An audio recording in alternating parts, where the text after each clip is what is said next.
I came from the mud. There's dirt on my hands. Welcome to Build an Iconic Life podcast.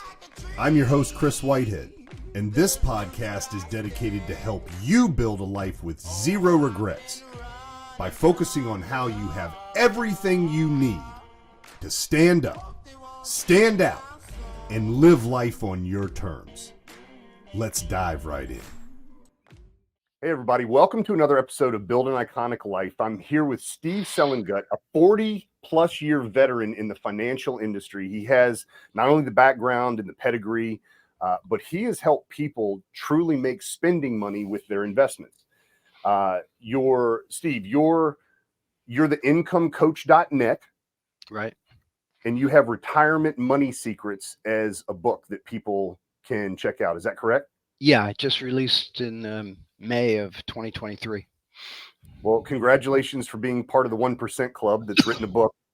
And we should get this information out to more people, especially in today's climate. There are a lot of people that ended up getting money from COVID, and their credit card debt has gotten higher and higher. Their ability to spend money has gotten lower because of interest, and people think they're trapped. When the truth is whether a market's going up or down, you know how to teach people how to utilize the money that they have to return more spending money to them. And Right. I want to dive right into it, man, because as an entrepreneur for 20 plus years, I was barely making ends meet. And I saw people with, 9-to-5 jobs, buying houses, buying investments, doing all sorts of things that I was always just putting money back into the business to stay alive. So what are some of the things that you've experienced in your 40 plus years? Because you've worked with like 300. How many people have you worked with on their portfolio? Well, when I sold the business, I had about 145 clients throughout the country and some overseas, and they literally they had something like 350 individual accounts. Like you'd have two with some clients would have seven. It varied, but really very few just had one account. I mean, everybody's got a personal account and an IRA account. That's pretty much the basic that comes in, to me, or did come into me. Nowadays, I see the same thing with the coaching clients. Most of them have several accounts. Some of them have too many accounts in too many different places. It's just totally unmanageable. So, we get on it. But the one thing you said about building returns and building income, they're two totally different things. In the financial community, returns mean how much your portfolio market value has gone up, and they determine that by the gain in market value, and the income that you've received, if any, is in that number. Whereas when you're an income focused investor like I am, what you're looking at is how much spending money did I make? Yeah. I've got this great portfolio. It's going up and up and up. But let's say it's all the top 5 tech stocks on the NASDAQ exchange. I could have $2 million in there and be getting $2,000 in income. Whereas I could own the same companies in the form of the closed-end funds, which is the vehicle I use, and even in ETFs and mutual funds similarly, and make $200,000 a year on that same portfolio. That's interesting. It blows your mind. So, and also I trade. So most people fall in love or get attached to the one selection. They make 1 out of 10 selections, and that one really goes up. And so what about the other ones? But they never sell it. And then they'll have a drop in the market, and it'll be a lot of my buddies from college were just about, that's what, 2008. That's 18 years ago. That's about the time they were going to retire. And they had that crash in 2008, and they had to keep working for a couple more years before their 401ks came back up in market value. Yep. But that change in market value, that volatility, that's the very nature of markets, is what you need to take advantage of to grow your income and to grow your working capital. I distinguish between capital invested and market value. The more you have invested, the more money you make. It's just like say you have rental properties. The more you have of them, the more rent you're going to receive. If you only have a few of them and they go up in market value, that doesn't help you at all. You have more of them generating rent, and that's what I am with the markets. I have to have more securities generating more income.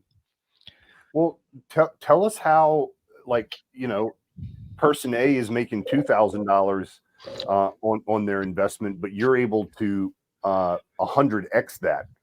Well, yeah, it's that's that was an example. That's I can't tell you I'm going to make 100 times more. I could. Well, yeah, if all you had was Nvidia in your portfolio, yeah, I could make you 100 times that because it doesn't pay anything, So, but typically, the typical portfolio that I saw in the past that came to me or that I see now for coaching doesn't make even 3% income on the portfolio.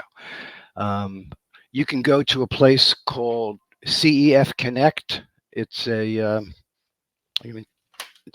place that specializes in giving you information about closed-end funds. It's run by Nuveen, which is a big mutual fund company, And if you looked at them all, you'd see that the average yield on these types of funds is right now in the 8 or 9% range. Maybe sometimes more than that. If you look at you create a universe by going in there and looking at the best ones, the quality, they've been around a long time, they're well diversified, and you look at their income, you can select over 200 of them paying over 6% that meet all the possible quality criteria you could come with, and they'd be yielding almost 10%, and they've been around forever. That's a big difference. They're an older type of security than mutual funds. They were developed in the early 1800s, and mutual funds were developed in the late 1800s, but didn't really become popular until after the Great Depression, for the most part. What got you into this? Real estate. Okay. And it wasn't mine. It was my dad's. He was a developer in North Jersey, a place called Lake Apacon. Okay. And he grew a business there. Economics majors will know what vertical integration is all about. You have the company, you own the lumber yard that supplies the materials, you own the property, you build the houses, you either rent some, sell some. The ones you sell, you take back the mortgages. You have an insurance salesman in your company. So you've got 3 sources of income. You got rents, you got insurance premiums, you got interest payments on the mortgages coming in. And he used to emphasize that income to my brother and I until we couldn't handle hearing about it anymore. What are you doing with the money you're making mowing lawns? Are you pissing it away on magazines or whatever you're doing with it, or are you putting it away and watching it grow income even in the bank? That's the type of climate I grew up in. So when I was 25, I inherited a portfolio of stocks, and I was told it's your show now, buddy. You got to do it yourself. So I studied hard. It was a lot of money. I didn't want to lose it. So I learned about the volatility of companies like the oil companies and healthcare companies because I owned their stocks, and all the ones I owned paid dividends. Naturally, that's where I got it from. Somebody who's an income-focused guy. And what I saw was that the volatility of every one of these companies, every one of these sectors of companies was really a great advantage, because when they were down, let's say you didn't own any healthcare companies and there was whatever reason, they all went down in price, and that's the way it tends to work. Well, then you could go in there and nothing happened. Typically, they don't ever cut their dividends. So you buy them when they go down, and then they come back again. Maybe it's even 2 years later. Who cares? but when it goes back up, you sell it, and buy it, sell it, buy it. And there's always something going on. There's always some place you can be where there's a bargain, and some place you can sell things that have gone up. And I took that approach, and within from 1970 to 1979, after 9 years of investing and trading in that manner, I was making more money on my portfolio in base income, that meaning the dividends and interest that was coming in, than I was at my job.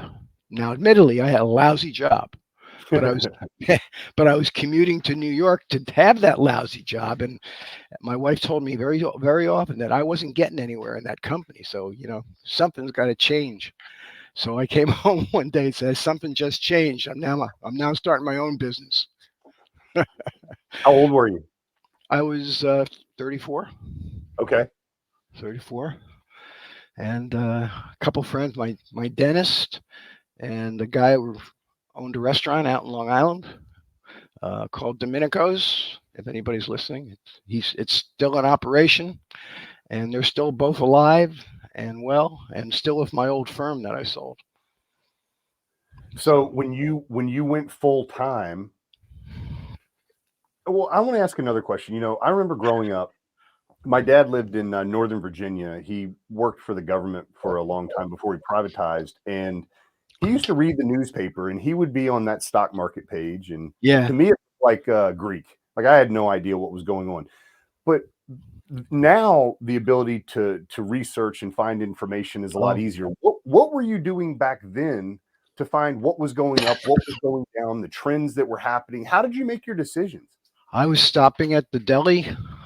We had these delis. I was stopping at the deli on the way to my office in the morning and buying a copy of the newspaper, either the Times or the Wall Street Journal.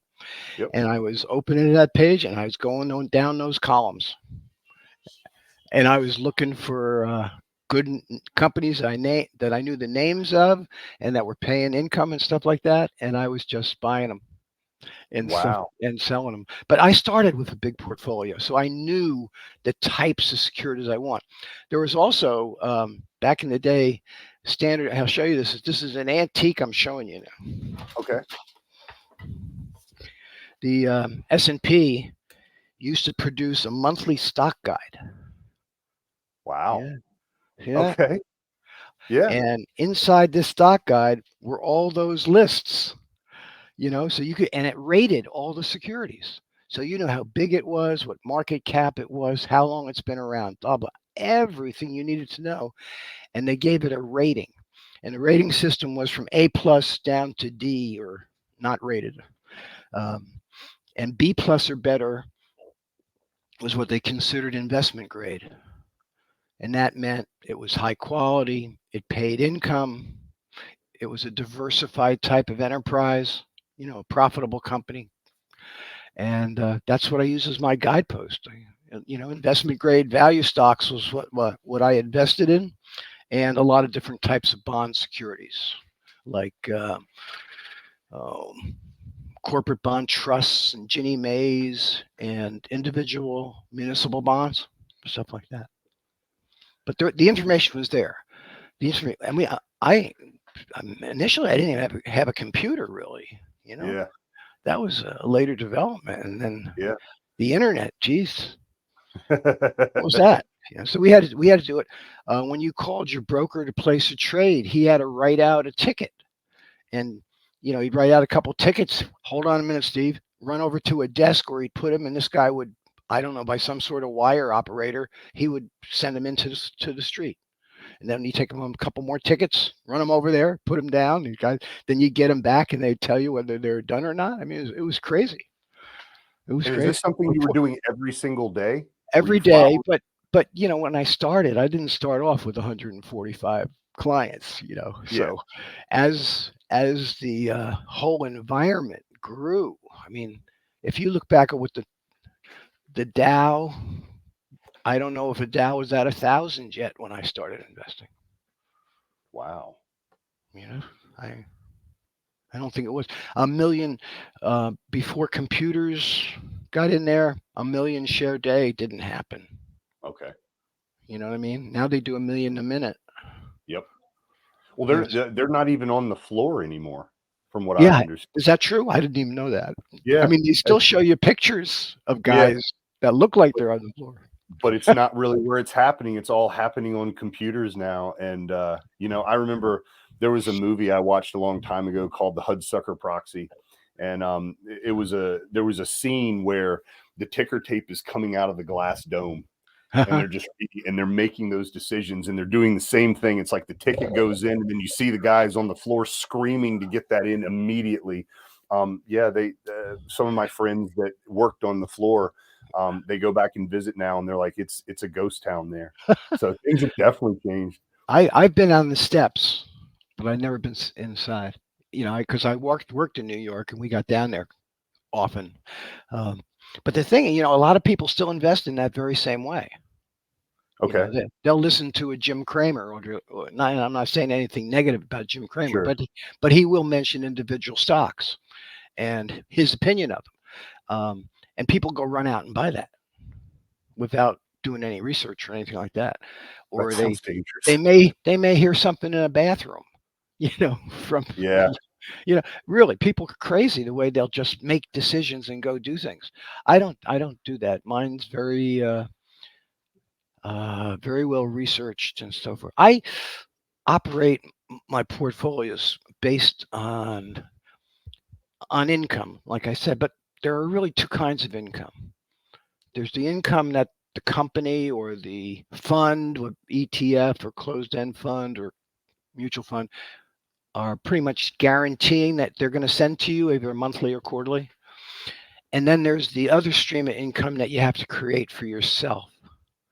And that's where trading comes in. And if you have,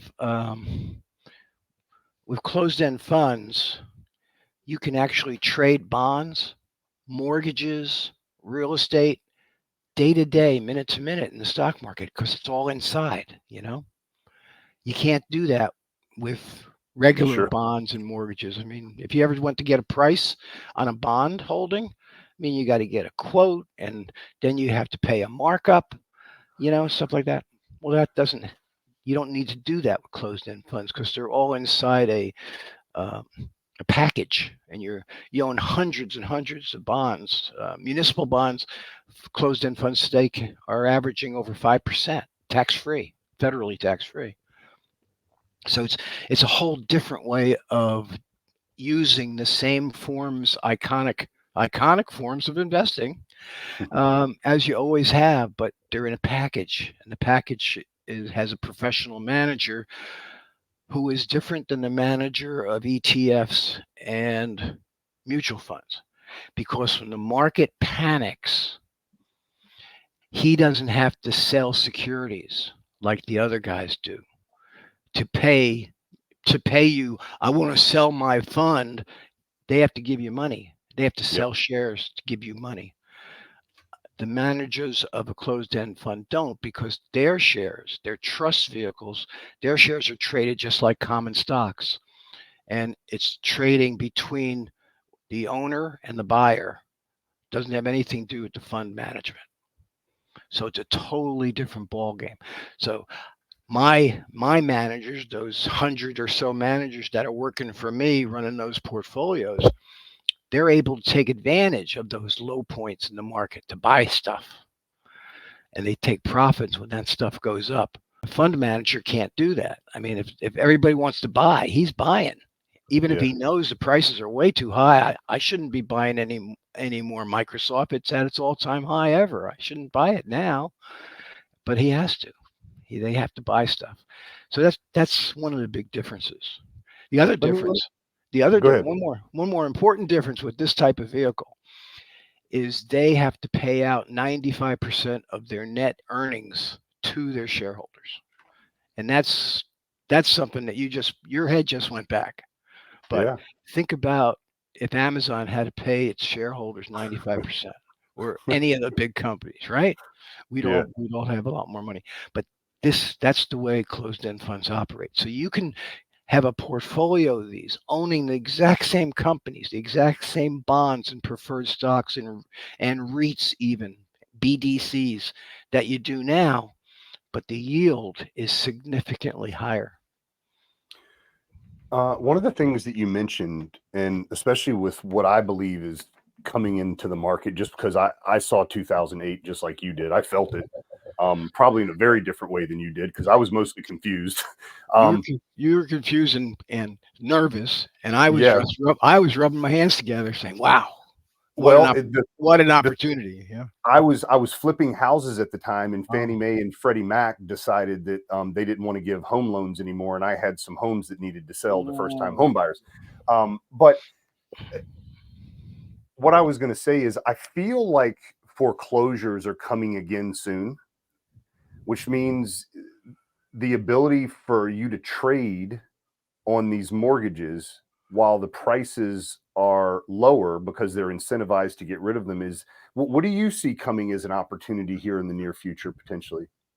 In the real estate sector, there are probably a dozen closed-end funds that specialize in different forms of real estate, and over the years, you do see their prices go down when there are the types of conditions you just mentioned, Mhm. but their distributions rarely are impacted because they already have the real estate in place, and Okay. there may not be as many extra dividends from selling for profits and stuff like that, but the base income is there, and they have a cash flow. um, if a mortgage matures, you know what I mean? If Hmm. if they get all the money back, they don't have to pay out 95% of the principal. They can reinvest that principal.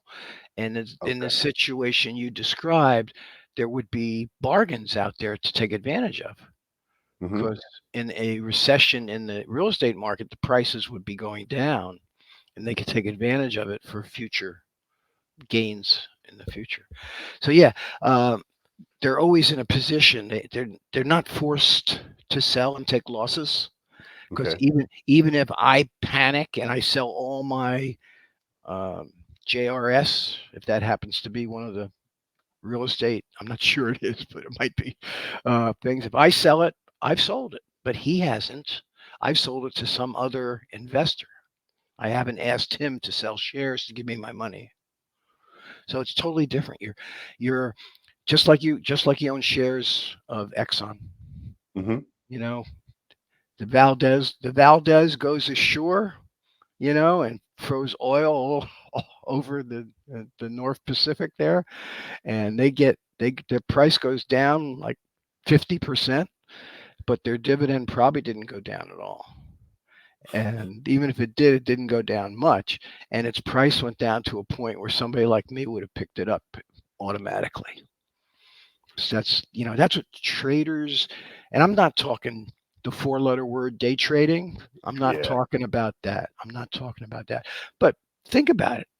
When you were doing real estate, if you bought a home because you wanted to sell it and somebody came over to buy it on the very next day and you made your significant profit, you wouldn't say, "Oh, hell no, I can't day trade."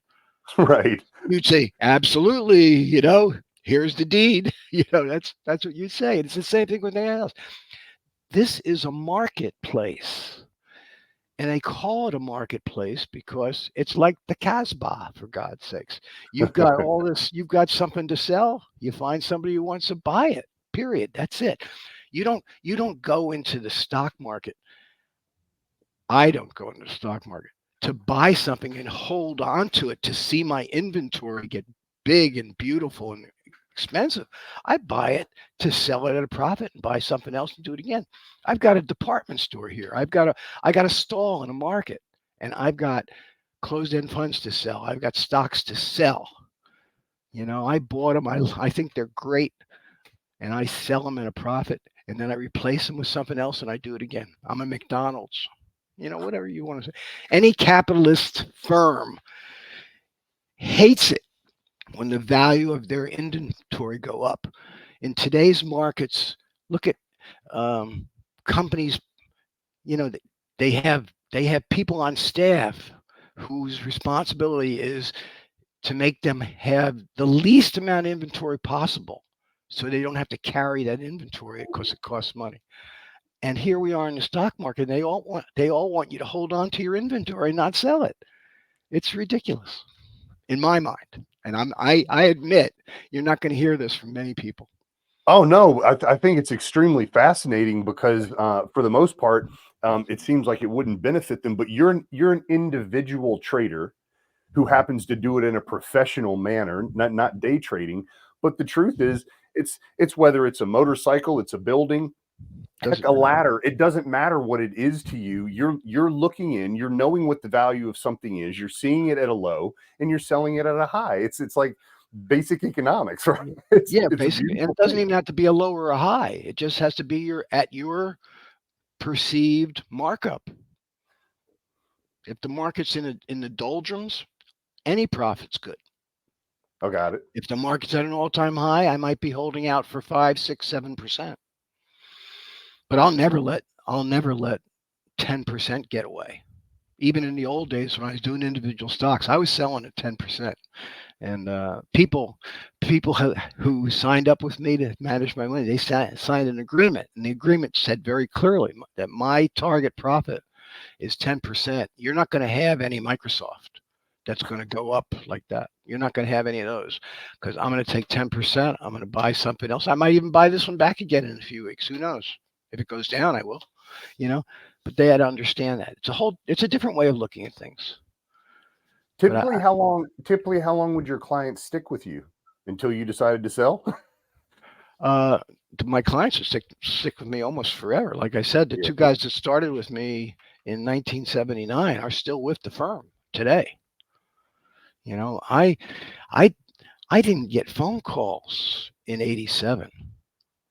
I didn't get phone calls in the Great Recession or any of the corrections, because people knew what to expect. They knew that quality, diversification, income, and profit taking, those are the 4 pillars. I had them covered. The risk was minimized by the selection. Say those again. You went fast. Say that again. There are 4 basic principles of selecting securities to invest in. Sure. Quality, and there are ways to measure quality. Diversification, meaning you don't have too much more than, actually, you don't ever have 5% of anything in your portfolio. And you'll have, if you have 50,000 listeners, 48,000 of them are now looking at their portfolios to see if they have anything more than 5% in a managed portfolio. So that's diversification. Income generation. If your companies, if your securities are paying you income, it's less likely that they'll go out of business without you being warned. And when you see a reduction in a dividend, man, they're in trouble, because companies don't do that. And the last one is profit taking. If you allow yourself to fall in love, you'll have your heart broken eventually. It's very rare that a company just goes up and up and up and up forever. Very rare. What had you switch to becoming a coach? Old age. You can't give it up. You can't give it up. You love it too much. Yeah. And well, they made me an offer for selling the business. The offer you can't refuse, from The Godfather. Yeah. It was the equivalent of 6 years' income in advance. I thought it was advance. It really was spread out over a year and 3 months, but I had to deal with that. But still, I could do that, but I was still running my own portfolio, and I was still operating, and I wrote the book, and we made it talk about how I would help you get to where you want to be. So I became a coach like that. I had no idea it would keep me as busy as it has. And when you're good at what you do, and then I discovered what we're doing here, these podcast discussions, which for me, it's just natural talk about. And I think almost every discussion I have with every podcast host is slightly different and sometimes much different than everyone, and you can tell that. And it's great. It's fun. I really enjoy it. So Yeah, that's it's why fun. I'm It's still doing fun it. for me as well because we talk to a lot of people about a lot of different kinds of investments. I've never heard anyone talk about doing what you do with closed-end funds. Um, I understand the mechanics, but I pretty much would ruin it if I put a finger on it. I'll tell you one thing. I'm going to get a copy of your book. I'm going to read it, and I look forward to having another discussion with you about this because the idea of going into a marketplace, you just happen to do one now digitally, but going into a marketplace and finding something that is at a risk level that you're willing to tolerate and riding it to the percentage that you want to sell it for and continuing to compound that money Right. is a That's exactly very right. interesting process. Very interesting process. Does the book talk about that? Oh yeah, it spells it out. Talks about it even talks about um, over the long haul through market cycles, you're going to buy some things at a higher level of a market cycle, and they're going to go down in price during the next cycle. And it teaches you how to, if you know where you are in the market cycle, that should say, okay, it's, we're at we're at almost an all-time high in the equity markets right now. Some of them are at an all-time high, some of them are close. So it's foolish to buy my full allocation of anything at a high. So let's say I'm going to buy a third or a half of what I'd normally buy of XYZ equity fund now because it's likely that it'll go down in the next cycle and I'll buy it cheaper. So over the years, you're going to have these funds that you own some at this price and then a little lower and a little lower and a little lower, but they still don't make up 5% of your portfolio. So that's fine. So then the market goes back up. So the last one that you bought, all of a sudden it's at a 7% profit, but all the other ones are still negative. Well, with today's electronics, with today's Fidelity or Schwab or whatever, you can go in there like I aiming with a rifle and cherry pick that one that's at 7% profit and just sell it. You get that profit, you reinvest it in something else. I mean, it's really and this is a basic portfolio that you could have yourself, you know, and you can do these types of I would call them tricks because I knew the old days when you couldn't do this kind of thing. But yeah, this type of the new technology, I made more in profits this year selling those pieces that were going back up because I've been in this a long time. The people that I work with now who have just started using closed end funds, they almost don't have anything that's down even to add to. So I have to say, you keep buying newer, buy more and more. It doesn't matter if you own 100 different securities. It's okay because when they, later on when they go down, you'll be able to add to them. So it's fascinating. It really is. But Steve, I really appreciate you taking time to come on and you've educated me. And I know that our audience is going to love it too. If they wanted to reach out to you personally, what's the best way for them to do so? the my contact information, the emails and stuff are in the book, but it's Okay. it's Steve at theincomecoach.net. Steve at theincomecoach.net. The name of your book again is Retirement Money Secrets. Can you see it over there over my I shoulder? do. I see Retirement Money Secrets behind you. I just know some of the people won't be viewing this; they'll only be listening. Oh, they'll be listening. I see. So yeah, And can they purchase that on Amazon? Amazon, any place. Okay. They can order it through Barnes and Noble. There's an audio book available only at Amazon. Okay. I So love. yeah, it's all over. That's probably how I'll check it out then via audiobook. And I'll tell you what, I'm going to read the book and then I'm going to reach back out to you, That'd be and great. we're going to have another conversation about this. I really appreciate you Okay, being on today. cool. Thanks. All right, everybody. That was another episode of Build an Iconic Life. I'm here with Steve Selengut, Retirement Money Secrets, and the IncomeCoach.net.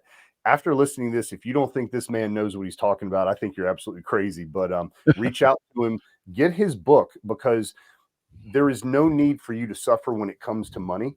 There's only the ability for you to educate yourself and take action. We'll see you in the trenches. Take care. I came from the mud. There's dirt on my hands. Strong like a tree. There's roots where I stand.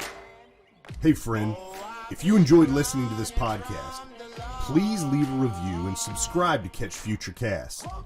If you really enjoyed this episode, make sure you share it so others can benefit from it as well.